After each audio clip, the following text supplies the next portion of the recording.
Olá, minha amiga, meu amigo, nos encontramos no fim de semana para falar sobre o meu artigo que foi publicado em 30 e tantos jornais no meio da semana. O assunto é Trump, Brasil, tudo isso que a gente está vendo aí, essa crise de vergonha, crise de ética, crise institucional, crise de omissão por parte da mídia, mentira se sobrepondo à verdade. Bom, mas vamos lá. Lembre-se de se inscrever e, ao final, de deixar o gostei ou não gostei. Vou, então, fazer a leitura do artigo com observações, comentários nas entrelinhas.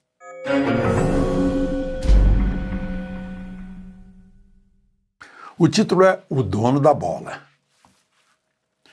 No último dia de agosto, fez 9 anos, que o Senado impediu Dilma de continuar presidente, mas não a impediu, pelos 8 anos seguintes, de ocupar cargo público, contrariando o que está escrito na Constituição. Está lá no parágrafo único do artigo 52 da Constituição, né, que o presidente condenado ficará inabilitado para cargo público por 8 anos. Eu não sei o que fizeram. Eu estava lá, não entendi. Né? Não sei o que fizeram, que tiraram isso da Constituição. E quem estava presidindo era o próprio presidente Supremo, Ricardo Lewandowski. Do lado dele, co-presidente, o Renan Calheiros. E a maioria dos senadores, não foram todos, votou por essa fórmula. O povo mineiro, o eleitor mineiro, teve que corrigir, né? Dilma ficou em 4º lugar, candidata ao Senado. Compensação, elegendo Pacheco, né? Bom, a maioria no Senado, num julgamento conduzido pelo presidente Supremo, descumpriu a Constituição na cara de todo mundo. E nada aconteceu. Isso é mais grave ainda. Eu me incluo nisso. Eu estava ao lado do Heraldo, o Heraldo é formado em Direito. Eu disse, bom, vou deixar para o Heraldo explicar isso. Né? Quem sou eu? Mas eu também fiquei quieto lá. Não houve escândalo, não houve protesto, não houve crítica. Meu Deus! A gente tem ou não tem o poder? O poder é do povo, ou isso aqui não é democracia. Se a gente não exercer o nosso poder, não. O país parece alienado, omisso, embrutecido ou, como tenho insistido, masoquista, porque parece gostar de sofrer. Aconteceu de novo há 6 anos, quando Dias Toffoli, que era presidente do Supremo, criou o inquérito do fim do mundo, como chama o ministro Marco Aurélio, sem Ministério Público, contrariando a Constituição, contrariando 2 artigos da Constituição, dizendo que o Ministério Público é essencial para iniciar uma causa. O juiz não pode iniciar uma causa de motu próprio. Dias Toffoli agiu como se ele estivesse abrindo e pretextou isso, né? Como se estivesse abrindo um inquérito interno, administrativo, baseado no regimento interno, para investigar uma pequena ocorrência interna nas dependências do Supremo. E está até hoje, faz 6 anos, botando todo mundo lá dentro, usando aquilo para fazer a tal justiça ativista, militante, ou tribunal político, como quer o ministro Barroso.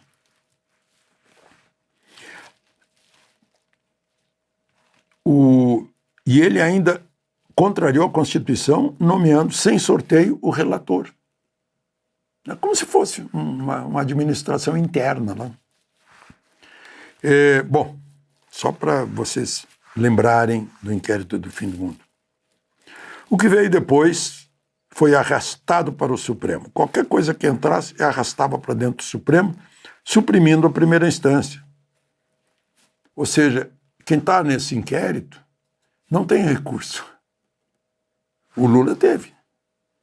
Entrou em Curitiba, foi para a segunda instância em Porto Alegre, terceira instância em Brasília, última instância no Supremo.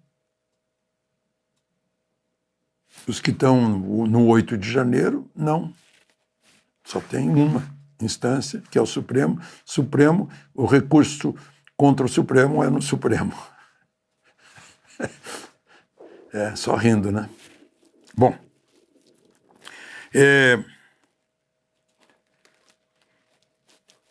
dentro do inquérito, o Supremo exerceu seu ativismo contra o bolsonarismo. Barroso já explicou que o Supremo não é mais um departamento da Justiça, mas um tribunal político. Ele próprio, mesmo sendo ministro da Suprema Corte, proclamou em reunião na UNE: nós vencemos o bolsonarismo, lembra?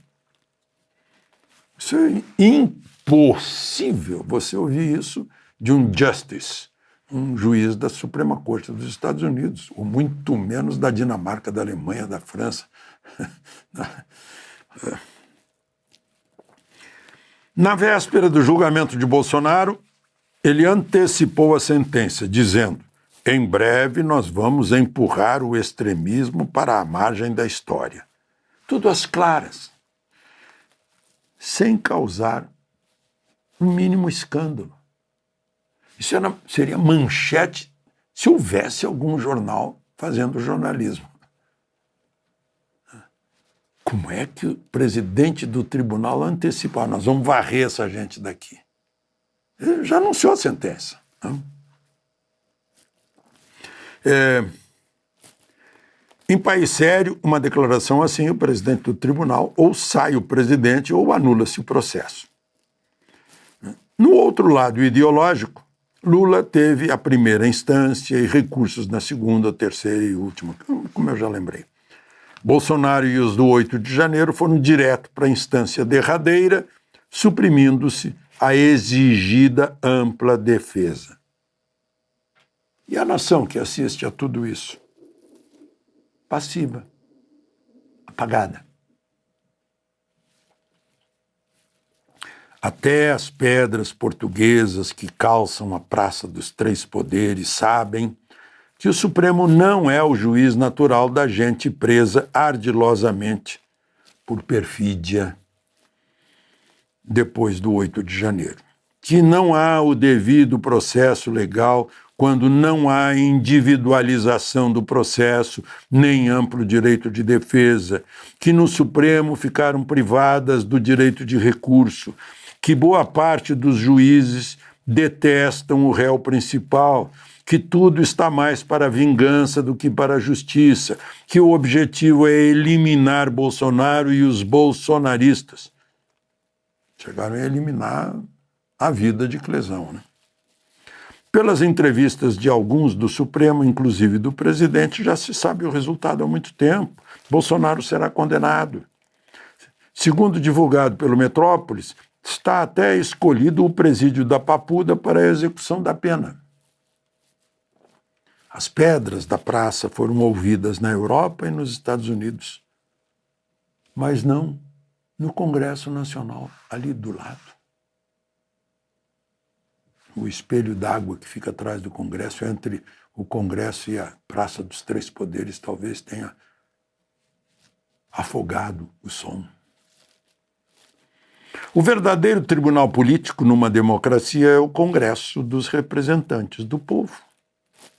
Mas nada foi feito para recuperar a Constituição e o devido processo legal. Nada que fosse efetivo. Aí entra Trump, porque está em jogo a democracia no continente americano. Ele não quer uma Venezuela, uma Cuba, do tamanho do Brasil. Ameaça punir com a Magnitsky os que seguirem o relator Moraes, já punido. Dizem que o mais preocupado é o presidente Barroso, pelos laços afetivos e materiais que tem com os Estados Unidos. Está, portanto, lançado um jogo de perde-perde, que desafia o Supremo, o Executivo e a nação. A solução poderia ser encontrada por alguma ilha de grandeza num oceano de pequenez intelectual salgado por imaturidade. É isso. No Congresso, são poucas as mentes brilhantes, não oportunistas. Não são exigidas qualidades de estadista aos que se elegem presidentes das casas. Políticos do lado de Bolsonaro já o consideram condenado e estão de olho no legado. Seria inteligente Lula anunciar um gesto de grandeza de indultar Bolsonaro, alegando que não o teme numa eleição. Gesto do mesmo tamanho seria Bolsonaro anunciar que, para pacificar tudo, se compromete a não ser candidato. Ele até já comentou isso.